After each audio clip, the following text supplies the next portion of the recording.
এই যে আসরের নামাজ পড়ে এসে বসলাম।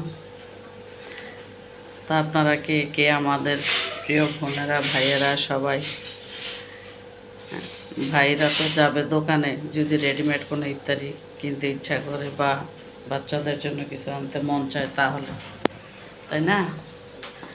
আমরা কিন্তু সবই ঘরে তৈরি করি, প্রত্যেক দিন সবই করি না, এক এক দিন এক এক আইটেম। আর যেটা কমন চনা, পেঁয়াজু, আলুর চপ, বেগুনি, এগুলো প্রতিদিন বাসায় করা হয়। খেজুর, পেয়ারা, বরই, সালাদ, শরবত। এই তো আপনারা কে কে আছেন আমাদের বোনেরা ভাইয়ারা যারা আমাদের মতো ঘরে ইফতার তৈরি করেন, অবশ্যই জানাবেন। তা আসলে নামাজ পড়ে আসলাম, এই যে বসে আছি, আল্লাহকে ডাকতেছিলাম। তো ভাবলাম সেই ফাঁকে আপনাদের সাথে একটু দুটা কথা শেয়ার করি। আর আমার তো আল্লাহর রহমতে আমার মেয়ে আছে, ওই সব কিছু রেডি করে অনেক দিন ধরে, গত 3-4 বছর আমার আম্মা মারা যাওয়ার পর থেকে ওই সব রেডি করে, মানে আমার আম্মার জায়গাটা সে নিয়ে নিয়েছে। তো বেশি খারাপ লাগে এই সময়গুলিতে, আমার আম্মার কথা মনে পড়ে। অনেক কিছু, অনেক রকমের পিঠা, অনেক কিছু করতো। এই রান্নাগুলো আমি করি না কখন। আপনাদের কাছে সাথে কিছু দুঃখের কথা শেয়ার করতেছি। তো এই জিনিসগুলো আমাকে দিয়ে হয়নি, এত মানে প্রতিদিনের মতো করে গিয়ে ইফতারি বানানো, ইফতারির আয়োজন করা এইরকম। তো এখন মিম করে ও যা করে আমি তাই খাই। গতকাল আমি ছিলাম না, ওরা ওদের মতো করে খাইছে। কালকে আমি নাই, মিম ইফতারি বানায় নাই, আজ আবার রেডি করতেছে। তো এই যে প্রথম ধাপের যেই এই রেডি ইফতার, সেটা হলো এই যে শরবত। ও শরবত করে রেখে গেছে এখানে, সব প্লেটগুলো টেবিলে নিয়ে আসছে। প্রত্যেকের টেবিল চেয়ারের সামনে প্লেট রেখে গেছে। আর সালাদ কেটে নিছে, একটু দেখাই দিই আপনাদেরকে। এই যে সালাদ, এটা কমন খানা, খেজুর, পেয়ারা, সালাদ। এই যে প্লেট, গ্লাস রেডি।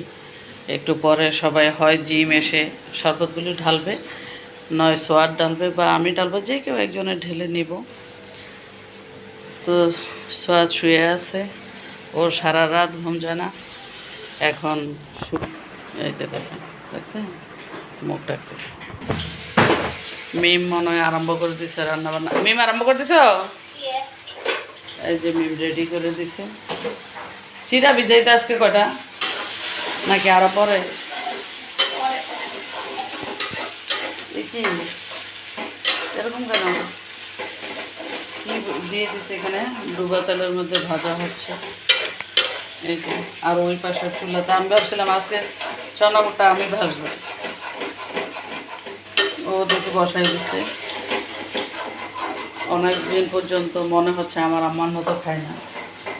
কালকে রাতে মনে পড়লো অনেক দিন আমার আম্মার মতো করে চনাবুট ভাজা হয় না। তো ভাবলাম যে ও আচ্ছা, আজও অনেক তাড়াতাড়ি ভাত রান্না করে ফেলছে। ধন্যবাদ এই কাজটা করে ফেলার জন্য। তো কি বানাবা? ও আচ্ছা, যেটা নর্মাল, এই যে আলুর জন্য আর কি পেঁয়াজের জন্য ডাল বাটা মেখে ফেলছে। এই দেখ, ডিম চপ, আলুর চপ, এখানে পার্থক্য কি?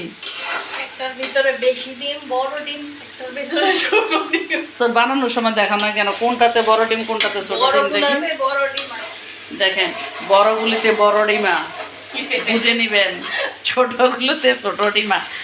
ওর কোয়ালিটি দেখেন, মানে ডিফারেন্স করা একটু একটু। এই যে রান্নাঘরের কাজ চলছে। আসলেই অন্যান্য বারের মতো করে কিছু হচ্ছে না, এবার ওর মতো করে করতেছে, আমরাও খাচ্ছি। জিম বাইরে আসে নাই এখনো। যাই হোক, বিদায় নিয়ে নিচ্ছি, ছোট্ট করে একটা ভিডিও দিলাম, ভালো লাগলে সাথে থাকবেন। আল্লাহ হাফেজ, ভালো থাকবেন। ভালো লাগলে ভিডিওটা শেয়ার করবেন। সবাইকে চতুর্থ রমজানের শুভেচ্ছা। আসসালামু আলাইকুম।